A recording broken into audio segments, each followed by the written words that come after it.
Hey y'all, so just a little video about how to reinforce an RC body. A little bit different way than some of the normal usual ways, using shoe goo and drywall tape or fiberglass and resin, or spraying in a bed liner. There's lots of different ways you can do it.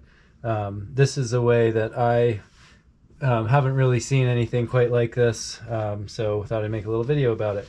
Basically, what I do is use a thin, flexible cutting board material, cut that out so that it fits in to the top or sometimes the sides of the body, and then glue it in there. And this is the first test trying this stuff, just white flex glue. The first few times that I did this, I used E600, and it works great, except it takes a really long time to dry, and it tends to warp the material a little bit of this cutting board for whatever reason. So this is one of the earlier ones that I made. So what I've got going on is there's one piece that goes to here, and then a second piece for the hood, and then another piece on top where these body posts go. So there's two extra pieces here and then one on the back. And this one had clear windows, so I tried to avoid it, even though I kind of had to cover the windows because it looks terrible from the outside. So this kind of body where the windows are painted works really good for this. You can just put it in there. And also this works much better for bodies that have lots of big flat panels. So, you know, old school realistic scale bodies work better. You know, something like a Creighton, it's got so many weird little indents and shapes that this wouldn't work well for that. But for old flat sided things, or like a square body Chevy or something like that, this might be a decent way. Anyway, so this is one that I've beat the hell out of. This is on my Tekno MT, and I've landed on the top of this from like 10 feet in the air, 15 feet in the air, and it's really solid still. It's a little bit warped, but that's mainly, like I said, due to the way this stuff reacted with the E600. Shoe goo might work better, but I haven't tried that. I decided to try this stuff this time to see, because it sticks really well too, and that's a bit of a issue with this. But anyways, this worked really well. It didn't warp, didn't react, and it's held down pretty well. We'll see how it survives over time compared to the other stuff. And I might put one more layer under the body posts still. So this is a template that I copied before I glued this in, so that I can use it on the second body potentially that I have to use one day. I bought all of these that I could find because it's one of the only coupe style AE86 bodies available that's big. The scale ones, there's a couple of licensed ones that are proper, but they're a little bit smaller, and I use these on monster trucks, which is why it's all cut out like this.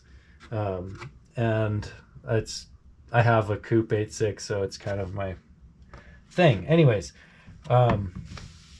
yeah, so this is the template basically, and then fold it to fit in there, lay the glue down, put it all in, push it down nicely, and then I sort of interlocked these end pieces to give it a little more strength here, because there's this cutout.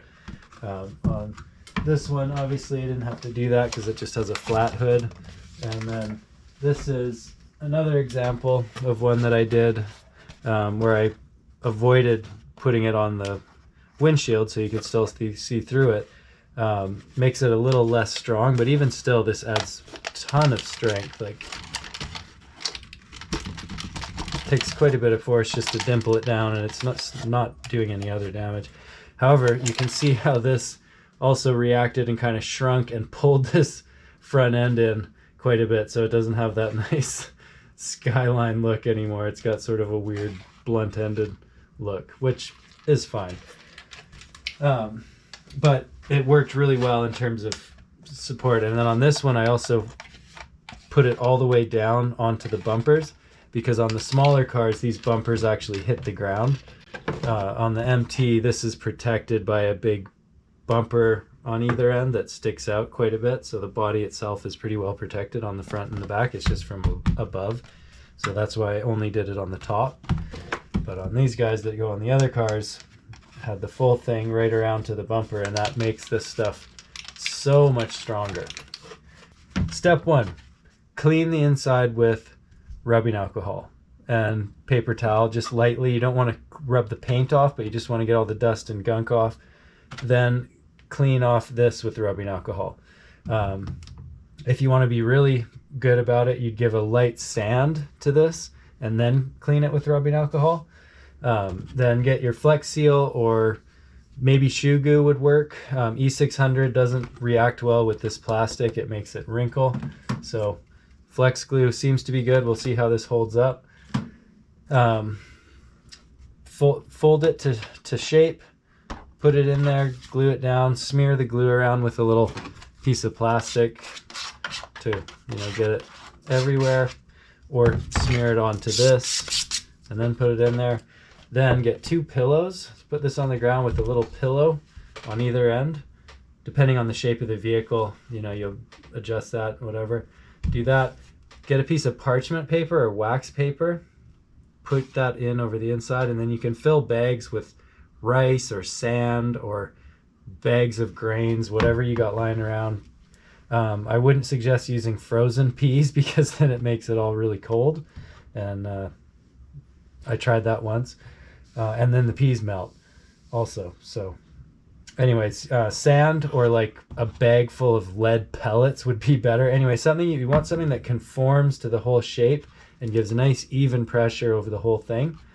Put that in there, let that sit for overnight, ideally, you know, 7 to 8 hours. And then this stuff needs like 72 hours to get a full seal, and then a week to get a full seal, apparently. So the longer you can let it sit, the better.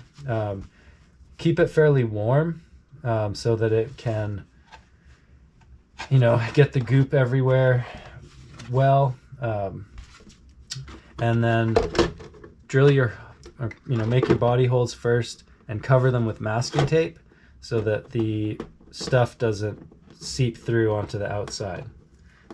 So we're just going to peel this off. Let's see how that worked. That worked pretty good. Still got the film on this. I leave it on until I've finished all this crap, obviously, so that it stays nice.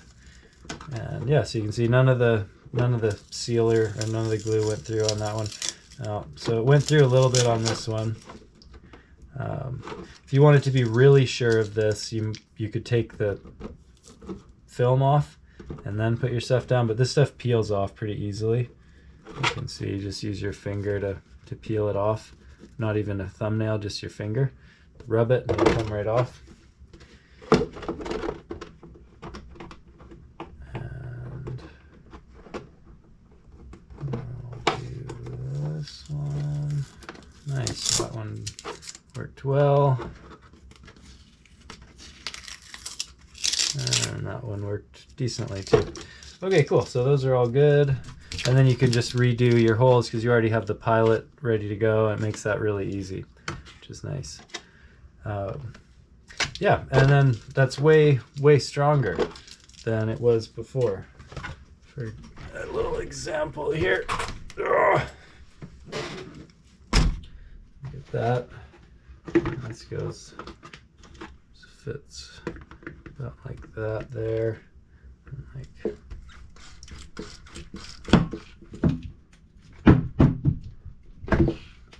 pretty good. I don't want to push much harder because it's not fully sealed yet, but that's that. And then here's basically the same thing using the E600 instead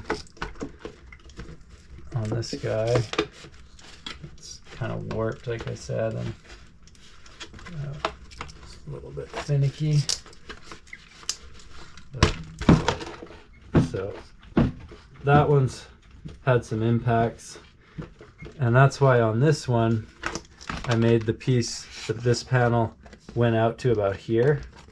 So it reinforced that. And then if you wanted to reinforce this even further, put some more panels in here.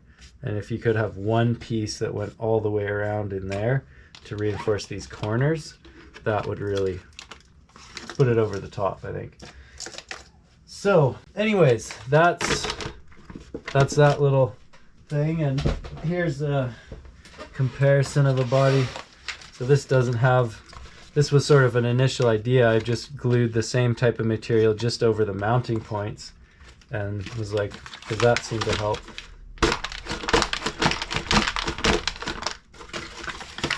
That's what it's like without it.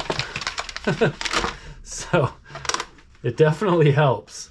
And I'm doing a bit of a long-term test here. This is my Night Runner, which I reinforced with Gorilla Tape because it's a lot more complicated of a body and I didn't want to mess up the windows and everything. So we'll see how this compares over time to the other stuff. And this has already been beat up pretty badly by me and it's surviving very well. So try it out, let me know how that works for you. It seems to work pretty well for me. It's a little potentially more time consuming, more annoying compared to just painting in shoe goo and laying in the stuff. That's what I'm going to try on the next one probably. But we'll see. And then this made sure to have these little cutouts ready to go for the lights. So those fit in there, and that fits in there. I might need to adjust that a little bit, but yeah.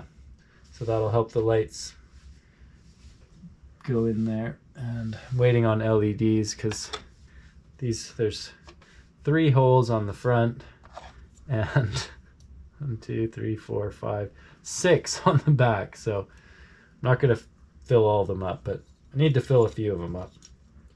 Interested to see how this flex glue works out because it's different. But yeah, that's the idea with that. And so eventually we'll have that body on here. So here's something else I've been wanting to try, but I haven't quite been able to bring myself to do it yet. Partially because these were the last 2 of this particular body I could find.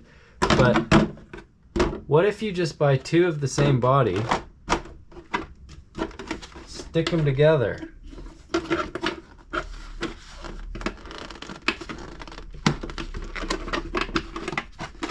It fits right over. We put some glue in between. There's a freaking unbreakable body for you. And then put a layer of that in between too. Like you could just keep going and going. Anyways, if you've ever tried that, let me know. Alright, anyways, thanks for listening. And have a lovely evening, everybody. Later.